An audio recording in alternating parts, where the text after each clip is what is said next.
And that wasn't easy to raise because there was no legal action. So people like Green Planet Nutrients, Justin's in the room here.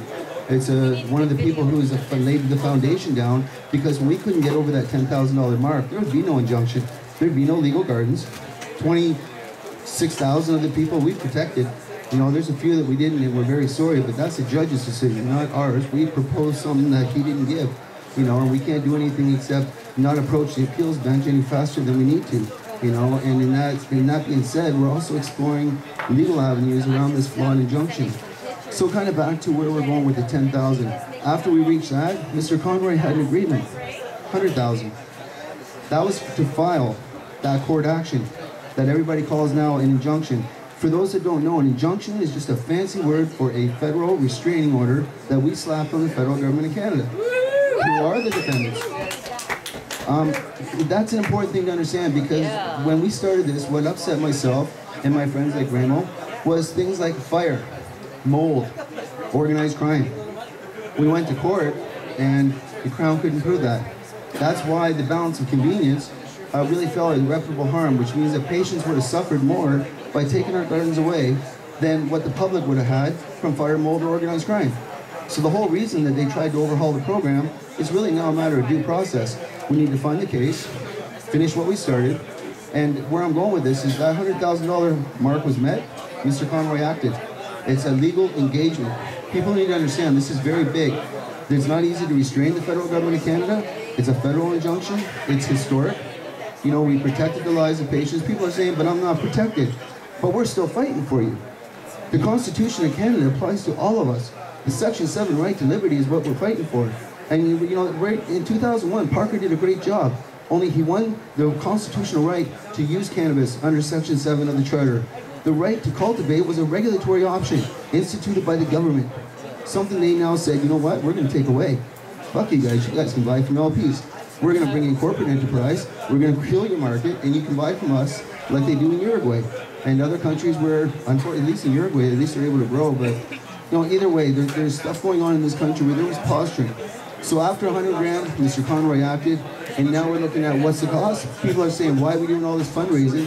$250,000 was the legal engagement I had with Mr. Conroy. You know, you want to know what that cost is? That's where it's at. And we need people like nutrient companies, like Green Planet Nutrients, people like Urban Grower Online, people getting out there, educating, letting people know this is a constitutional fight for Canada, always has been. It was filed as such.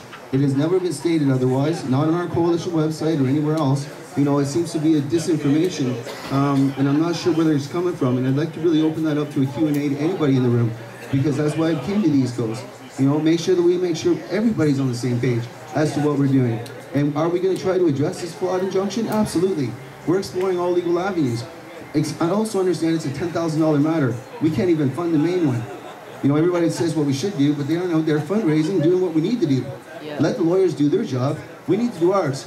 We need to fundraise. We need to do it. We need to pound the pavement. Or we can surrender, wake up like Washington State, and say, hey, we legalized, but we can't fucking grow. You know, I want to be like Colorado. I think Canada should be like Colorado. Who the fuck thinks they should have a plant? Who here fought for legalization so that you can go buy it from 7-Eleven? Raise your hands. You want to buy from 7-Eleven, sir? Would you ever want to grow your own plant? Would you ever want to grow your own plant potentially? Or maybe have someone grow it for you so you can explore different genetics? Is that fair to say? Good enough, my friend. I like that answer. That's fair. You know, the reality is that the MMPR is not going anywhere. The MMPR is going to come down on this country, and right now they're soliciting. They just solicited a board, and they put together the heads of all these licensed producers to actually solicit the provincial government to cover their gamma-radiated cannabis to sell to all you guys and to me, and at the same time corner us and take our gardens so that they can legalize without gardens. That's tax and control. I understand legalize is open-ended unless there's a model. That's what they learned in Washington State. Just look over the border. In Colorado, things are going smooth. The only problem they have is there ain't enough cannabis. You know, that's the only freaking problem there. But the problem that we're seeing in Washington, people are losing the right to grow. And we're seeing over in other countries, the government's posturing. I was at a Green Rush conference. I don't know who here in the room understands exactly what's going on with these licensed producers. Who here can tell me how many licensed producers there are in this country that can supply people? Because remember, if we legalize, these licensed producers are your next Molson Cannabis and Labatt's Cannabis. Think of repeal of alcohol. There's only so many goddamn alcohol companies and so many Labatt's, or sorry, hard liquor companies, because they're rich boys. That's who's posturing to take our culture, our plants, our genetics, everything we've done. This is not like alcohol. It's not that easy to repeal a culture. And everybody needs to understand we're in this together. There's only one fight, one love, one plant. You know, it doesn't matter how you use it religiously, medically, fucking whatever, fly to the moon with it. As long as it helps you, it comes from the plant. And the question is, you all need to ask yourselves, just like I did, do you want to have a future in this country where we can grow, and our kids can grow, and our grandkids can grow, if they so choose to, a harmless and free, healthy plant that heals people? Whether you know it or not, we all have CV1 and CV2 receptor cells.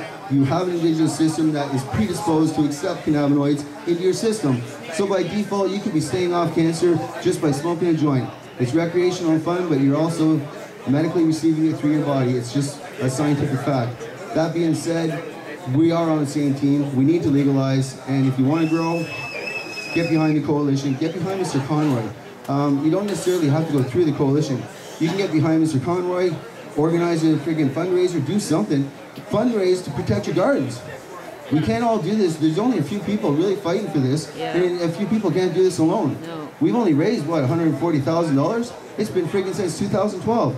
If we want Mr. Conroy to go to court with good expert witnesses, okay, and good witnesses that he feels comfortable going to court with, then we're arming our attorney with the optimal chances to win the constitutional right to cultivate in this country. That's what needs to be understood. Blow away all the smoke and mirrors and all the other crap on social media, because there's only one real matter. And that's what's being historic. There's a reason everything's being stayed down. There's a reason we picked the Queen's Council, and the reason we did our homework. There's 3,000 victim impact statements we collected. The government's very well aware. Every academic in this country believes that if we fund this case, and if Mr. Conroy stays healthy, we're going to win the constitutional right to cultivate. I hope people can understand that, because if we legalize, that's going to be the difference of whether you buy at 7-Eleven or can grow your plant. Thank you for listening.